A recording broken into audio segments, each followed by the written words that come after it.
You lower your price by 20% and the client never asks you to.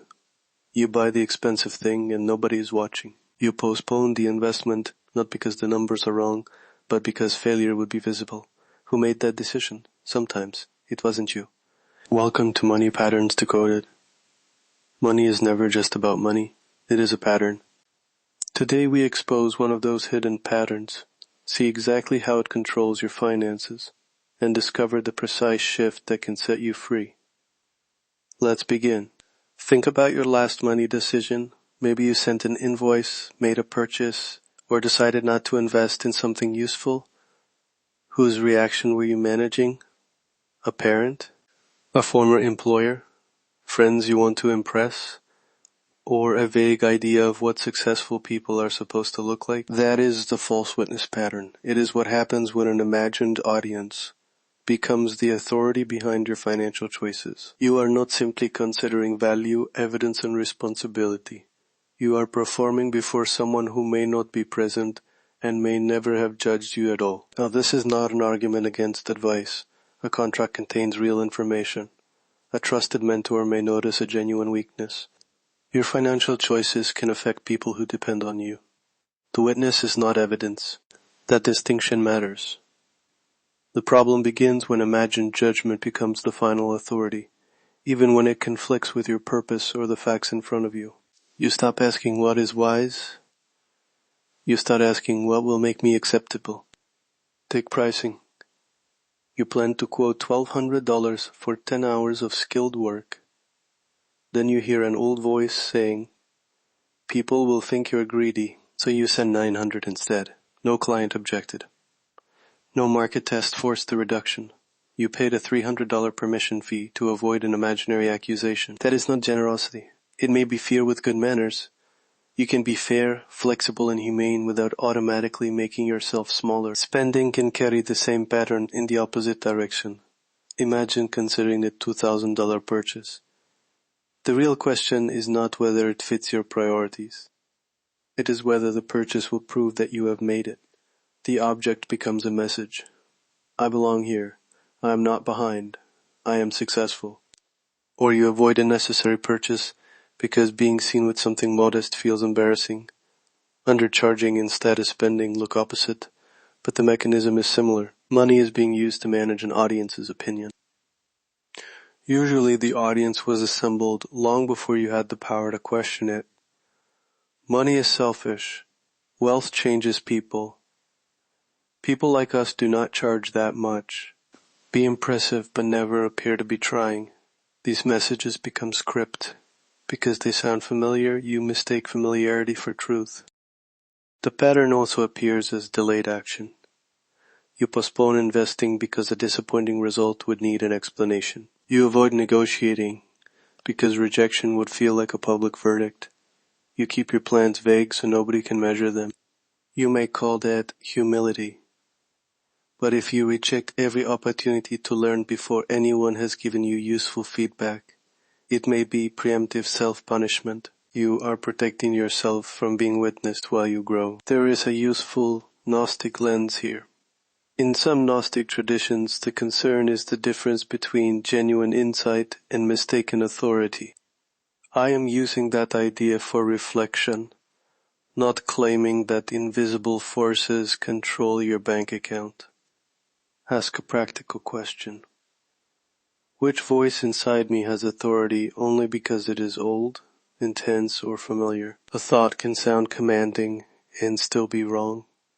A feeling can be powerful and still be inherited. The false witness is simply an inner authority that has never earned the right to rule. Stoicism gives us another useful lens. Your pricing, spending, saving, and standards are within your sphere of influence. Another person's approval, comparison, or interpretation is not fully yours to command. This does not mean ignoring feedback. It means separating information from dependence. Here is the reframe. Money is not a courtroom, and your balance sheet is not a verdict. A balance is information. A price is a proposition. A purchase is an allocation of resources. None of these is a final judgment on your worth. Picture a control room. You are trying to steer your financial life, but a noisy judge is standing beside the controls. The judge keeps shouting, "They will think you're selfish. They will think you failed. They will think you're not one of us." You do not need to fight the judge. You do not need to prove the judge wrong. Remove the judge from the controls. Let purpose operate the system. Let evidence set the boundaries. Let time reveal whether the decision was sound. That's the mechanism. You can practice this today with a witness audit. Choose one financial decision, just one. An invoice, a subscription, a purchase, a savings transfer, or a request for better terms. First, name the decision plainly. I am deciding whether to charge this amount. I am deciding whether this purchase supports my priorities. I am deciding whether to act now or delay. Do not justify it yet.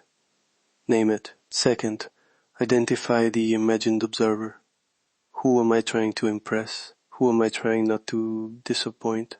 Whose reaction would become uncomfortable if I made the responsible choice? It could be a family member, a former colleague, a social group, or an older version of yourself. You are not blaming that person. You are identifying the witness. Third, write a replacement standard based on purpose and evidence. What is this money meant to do? What facts do I actually have? What choice supports long-term freedom while honoring my real responsibilities? For the $1,200 proposal, the standard might be, I will price according to the work, the scope, the result, and the value delivered. I will listen to factual feedback, but I will not punish myself in advance to control someone's opinion. For the $2,000 purchase, the standard might be, it must serve a defined need, fit the plan, and remain wise after I remove the need to impress anyone. That is not deprivation. You can enjoy quality, beauty, and celebration. The difference is that the purchase serves your life instead of performing your identity. Repeat the audit daily for one decision. Over time, notice which witness keeps appearing. Maybe it arrives whenever you earn more.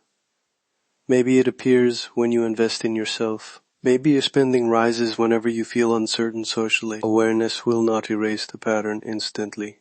It gives you enough distance to stop obeying it automatically. Money is a pattern, not a person. The pattern is the prison. Awareness first. Action second. So seek counsel when counsel improves your judgment. Study the numbers. Honor your commitments. Protect the people who genuinely depend on you. But do not surrender your future to a courtroom that exists only in your imagination. Ask one better question. What does this decision serve? Today, name the financial choice. Identify the witness. Write the standard that comes from purpose, evidence, and long-term freedom. That small pause can change the quality of your relationship with money. One shift changes your financial destiny. That is the money pattern. That is the mechanism. And that is your shift today. If you're ready to decode the full architecture of your financial life, explore my complete library at Desmarques.com.